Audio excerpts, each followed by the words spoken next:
Au fond de la jungle thaïlandaise, un village à l'avant-garde de la révolution énergétique. Padang n'est pas relié au réseau national d'électricité. Alors, depuis quelques années, les villageois ont pris les choses en main. Aujourd'hui, ils s'éclairent grâce à des panneaux solaires et à des réservoirs de biogaz alimentés à la bouse de vache.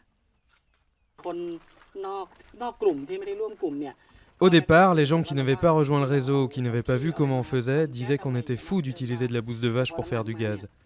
Mais ensuite, ils ont été jaloux de notre succès.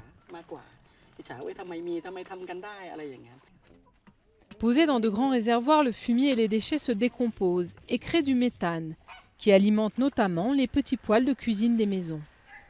Ils sont une centaine à en profiter dans le village. Nous cultivons nos légumes pour les manger.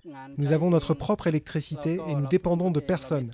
Nous prenons en charge notre bien-être et nous faisons les choses nous-mêmes. Je suis très fier de cela. Le contraste est saisissant avec le reste de la Thaïlande, et notamment Bangkok, où certains immenses centres commerciaux consomment plus d'énergie que des provinces entières. L'écrasante majorité de l'électricité est issue du pétrole, du charbon ou du gaz, malgré d'abondantes ressources renouvelables dans le pays. Mais le gouvernement a prévu de doubler la part de l'énergie verte pour atteindre 25% d'ici 5 ans.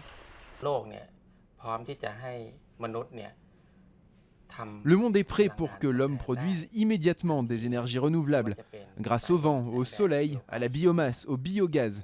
Si les Thaïlandais hésitent encore à le faire, il suffit qu'ils regardent l'exemple de Padang.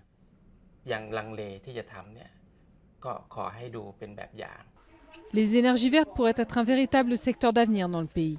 La Thaïlande est le deuxième plus gros consommateur d'électricité d'Asie du Sud-Est.